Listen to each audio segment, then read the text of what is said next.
So it's been an awesome evolution of Apex, really, and I think we're in a pretty good place right now. And let's take a look at what's going on with TSM, and it's going to be Hal actually switching it up, and instead of playing Gibraltar or Horizon, he's going to go with Caustic. We'll see if they get 50-50 off the rip.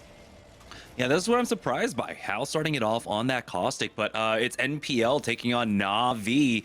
And so we were talking about 50-50s, and it's already started, and the first ring hasn't even revealed itself yet. I'm thinking maybe they're just getting ready to fight a little bit earlier on. Oh boy, Max Strafe has gone down, so it's Nesh and Kuya still up here as NPL. They do have one pin down. It's Gibraltar. They go in. Ronnie and Bambino are out now. Already down to 56 players, 19 squads. As yeah, they should be able to get strafe up. Oh no, it looks like they might be getting challenged early on. Here's Cheez It though. It does look like we do have a fill-in Murdoch coming in here. As now, of course, this 50-50 will continue to take place, and Cheez It has been winning this out for the large part, but oh boy, Panders has already started it off, taking out Prodigy Aces, fighting into the 3v2 now. Is Team Intel, as Prodigy Aces does get thirsted off by 6. And I was gonna say, Cheez It have been doing a great job about taking these fights, and especially with a beautiful spray like that, but he's got almost no ammo left in that R301. Really only has the Mozambique, no hammer point behind it as well, as he's gonna try and secure that thirst, but he hits the 56 before he goes down. Here's Murdoch missing his shots on the wingman.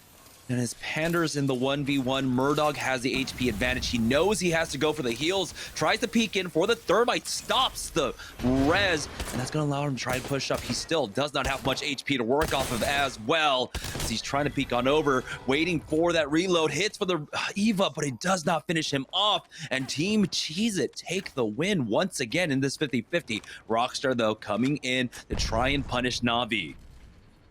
And I had a feeling it was going to be Team Rockstar coming through because they're aware of that situation that we were just talking about. They're a team that was going over towards Lava Fissure yesterday when they were actually landing. So they're aware of what open teams and what pro teams were over there. And now they have Team Na'Vi stuck inside of this building here. Thermites are going to be on the door. Pickett's over towards the side, and Tech doesn't know what's going on because he doesn't have vision because that thermite was so well placed. It's going to be Max Strafe with the original knock, doing a great job of blocking the door and taking angles on Crummy as well. But there's the flank, the kick of the door coming in from Tech, and the grab of the banner too. They should be able to have some good armor swaps and get back into the game right here. But here's Cooler over towards the side on the thermal station area. Another fight happening at a pretty weird spot. I'm curious what team landed over here and why they haven't really pushed over towards thermal to begin with. I don't think their loot's going to be nearly as good as Cooler.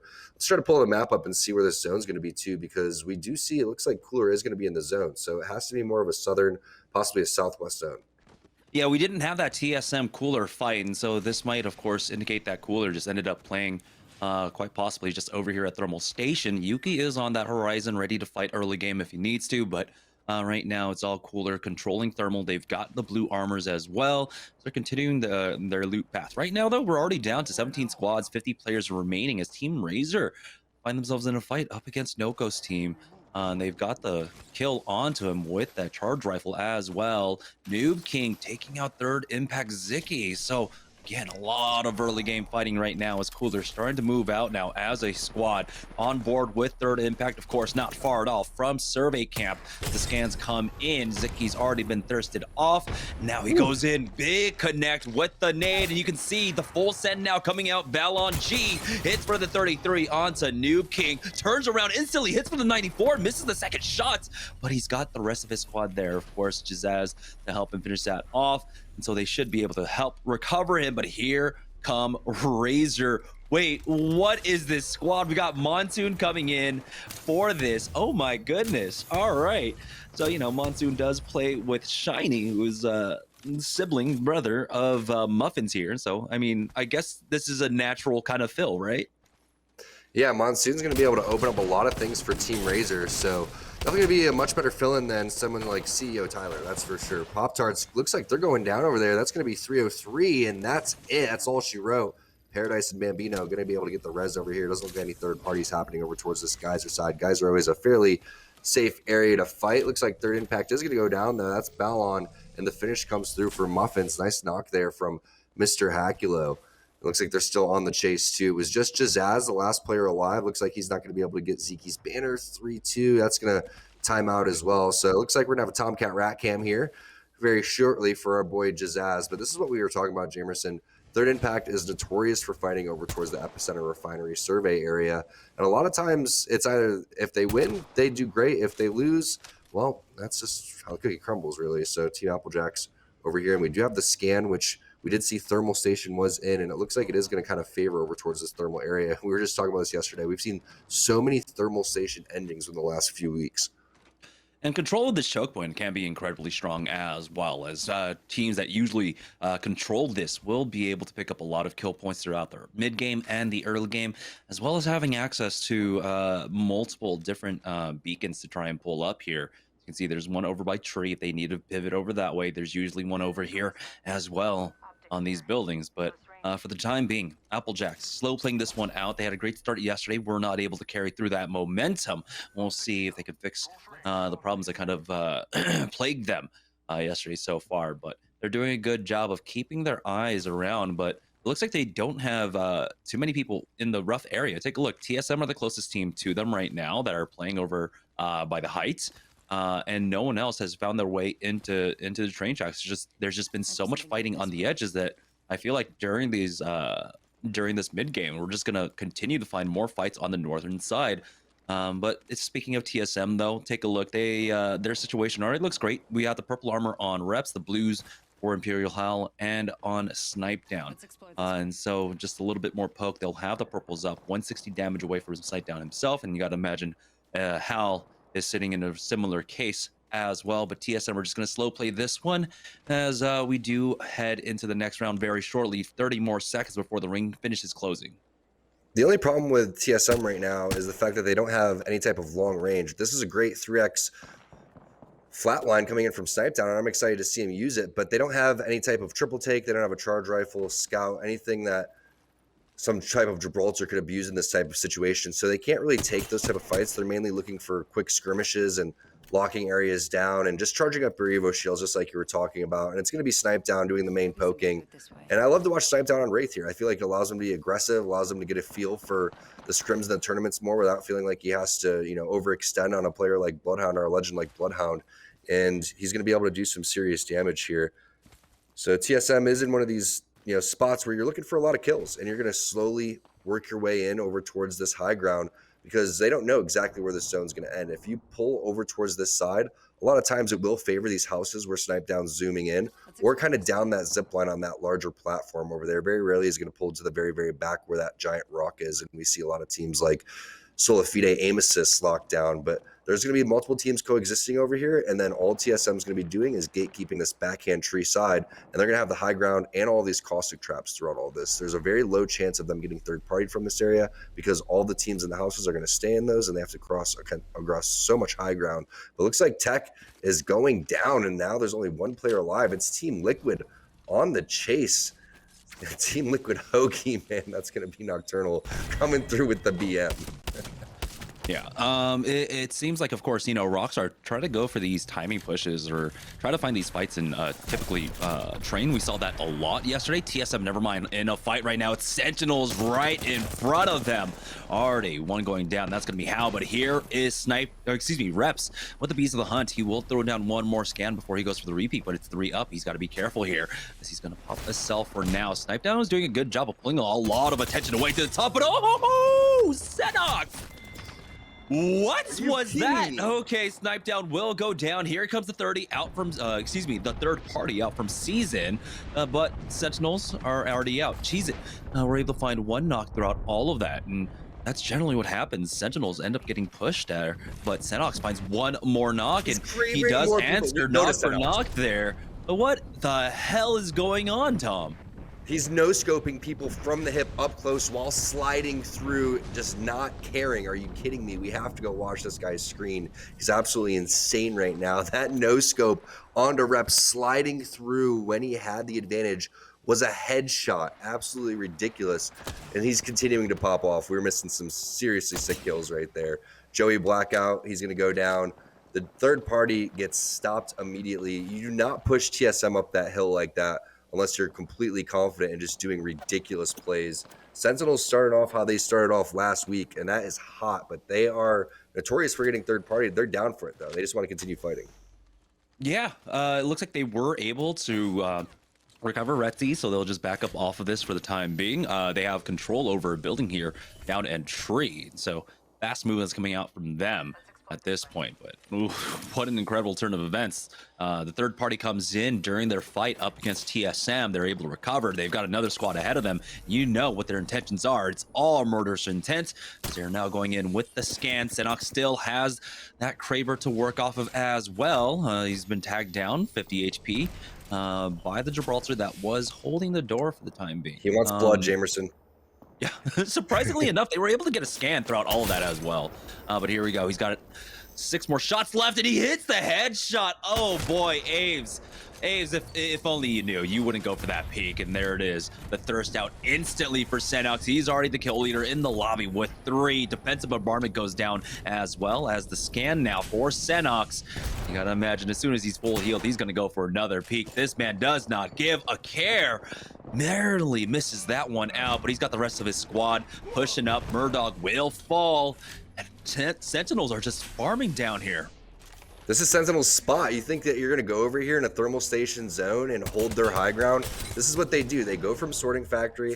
They go and take that spot. They understand the importance of it. That's big damage there coming in from Applejacks and Dupe. He's going to have to watch out, though, because the Kraber is going to be coming through, and Sentinels does not care. They're still going in and just bullying everybody in their spot. They lock it down continuously, and they're just the masters of this tree rotation. They fought here a million times. It's one of my favorite things to see is how confident they are taking these fights over here and just finishing these kills off the entire time. It's not just one player on the team. All 3 players are absolutely insane, and their team fighting when it's on point is just so fun.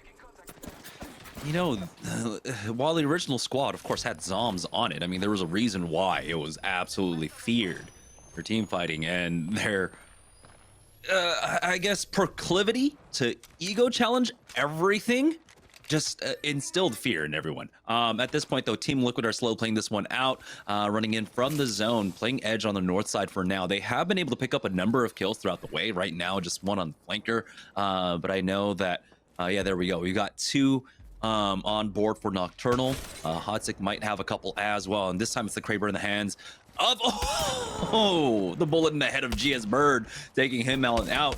And now Team Liquid continuing their push here, controlling the high ground. They will have a nice safe zone, safe spot in the zone. It's another really good spot, especially with the Kraber. Unfortunately, only 2 shots here. Gonna have to put him to use, and already did right there. On to Bird. There's the push, though, and only 1 shot left. You're gonna have to probably bubble here if you're Hodzic. This is gonna be Team Cooler sending it in. Looks like they've realized that they fell, so he's not gonna go and use that black hole, which is a smart play, but huge spray coming in from Sir Dell there with the flat line. They're gonna go and get the knock and most likely try to push on this. That's going to be a good portal, but that's going to be down to the low ground where a lot of other teams are going to be setting up. Exactly. Rambo's going to finish that one off with the scout, but Nasky gets flanked over from behind. That's going to be ZachMazer and his squad. Black hole is going to go down. A couple thermites going to be popped, or excuse me, arc stars and the battery, but the push is just too strong. Vaxlon over from the side as well, and there's the finish onto Cooler. Again, we talked about this priority spot. This is going to be CLG going on over here. A lot of teams are just waiting in the wings, trying to rotate. Once they realize these 2 teams are fighting, they're going to come through, and there could even be 3 or 4 more teams after this. Yeah, I don't know why there's so much fighting for this particular spot right now. As ooh, nice nade connects coming out. The nade spam is there for Vax. He does force back this squad, and it's going to be ultimately CLG that hold down the high ground. Throughout all of that, there might have been an opportunity for Liquid to recover Hodzic there. I don't know if he got thirsted. Wait, he actually did. He got thirsted by Rambo, I believe. But will they have a chance to try and res him back into this? There are replicators around. We'll see if there's a mobile respawn beacon for them to be able to utilize and get him back to be able to fight as a full 3 for the time being. But CLG, having been the last party here on the hill, they will be privy to all of this loot. Yeah, and we're going to see where this zone's going to close here very shortly. Round 4 should tell us where it ends, but we predicted across from the platform here all the way on that southwest side, and CLG takes the spot because this is necessarily the best spot that they could get, and they are in the next zone, so it's a hard pull onto the platform actually in front of us instead of the one that's on the opposite side. So a team like Sentinel should have a little bit more work cut out for them if they're still in this lobby, which I believe that they are, holding that backhand tree side, and the amount of armor swaps are here. goes to show you why so much fighting actually happened in that vicinity. CLG is one of those teams that kind of waits in the wings, again, to pounce. And speaking of pouncing, we have some more great shots. This is going to be the weak Team Liquid team with only 2 players, and they're going to finish them off, making it look easy. The R301 3X, the portal down for the loot. Sentinels continuing to dominate. Yeah, how many shots are left in that Kraber? I mean, it's going to be enough, I would say. We'll see. As Retzi does find an angle on the low ground, has to be careful, and they do have the option, of course, to go back up to the north, but with a minute left, they're not going to have another portal unless he finds some ultimate excels. But at this time, it looks like, of course, Sentinels do not back away from a fight. They are going to continue to challenge, and oh my god! Oh boy, I'm going to lose my breath trying to cast these games with them. They do lose out on one, though. Crust goes down. And ultimately, it's all up to Retzi here. But it looks like, with the help of a third party, they survive throughout all of that. ZachMazer gets that kill onto Rolders, so Applejacks are now finally out, as Sentinels were trying to respawn farm Applejacks at that point. Here's Razor, though, on the northeast side of the zone. Currently, it looks like a squad trying to gatekeep them there from that high ground, as Season Plane finds a knock onto Stunny. So still a lot of fighting taking place right now. Scan there as Monsoon is considering going in with the balloon. Try and pull attention away, quite possibly. Do they rotate all the way south, or do they just try to balloon past this choke? Balloon for sure. You can see everyone posturing towards it. This is definitely a Monsoon Muffins combination play. They're going to try to fly directly where CLG is, because there's going to be some fighting over towards that spot. So they're going exactly with the zone here. As soon as that zone hits their back, that's when they're going to be flying off the balloon here. And I wouldn't be surprised if they actually go for it. But it looks like they're going to send it past, maybe to the outside of the house. You can play the very back end of this house and be safe here, but you are liable for a third party like CLG on that high ground if they are uncontested. So it's immediate bubble coming in for Muffins, most likely defensive bombardment in the area too. And now Hackula is just waiting 10 seconds for his next scan so he can figure out exactly how this team wants to play. But Crust is in on Phony, and Team Pringles right now are winners from last night. And Sentinels is continuing to rack up some kills here. So, Jamerson, this is what we're talking about. They are going to play this backhand side of the building because they only have one entrance to worry about. They have to worry about, obviously, the team coming up over towards the high ground. But as long as one person just watches that door where you see the Wraith standing and blocking right now, they should be completely fine. Yeah, we're down to 7 squads, 18 players remaining here. Would love to check in with Sentinels to see how well they were able to recover. But it looks like Razor are looking to start finding their inways into this building now. Going in, big shots out from Monsoon as he has the rest of his squad to try and back him up. The bubbles have been used from either side here. Monsoon will look to pop that bat to reset the fight for now. Plane came in from behind, taking out Paradise. There it is, another member of 303 going down. It's all up to ASCII now. It's a third party came in so fast throughout all of this. ASCII will use that defensive bombardment as Sentinels are coming in here. They want to be the kill leaders. They want to find as many kills as possible. But unfortunately, Retzi is not able to get into his queue fast enough here as Senox will throw down the nades. They pop that res. They've got the fast res going as well. Senox just watching the barrier for now as Crust will push forward with that massive has to fall back to reload as Sentinels. They have multiple teams in the area. Razor are trying to get involved in this fight as well. So with Retzi down now, the numbers advantage is going to be here for Razor to try and take advantage.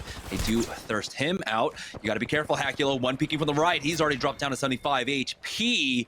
But it looks like he will be able to back off. They still need to get Monsoon back up throughout all of this. Right now, it looks like 303 have been finished off as well. ZachMazer finding that. Now the ring closing in, and every team basically just griefing each other here. And we're already down to 5 squads here as as Razor do get finished off. It's Sentinels still alive with Senox there. 4 squads, 7 players remaining. Senox trying his best to stay alive, but Pringles with the solo in Fury are able to finally put a stop to Sentinels. But now with 3 squads, 2 squads remaining, it's going to be Fury in a 1v3 here for the final fight. Does he have the tools there? Not quite. It's a 301 and the 30-30 repeater. It's going to be CLG to take game number 1.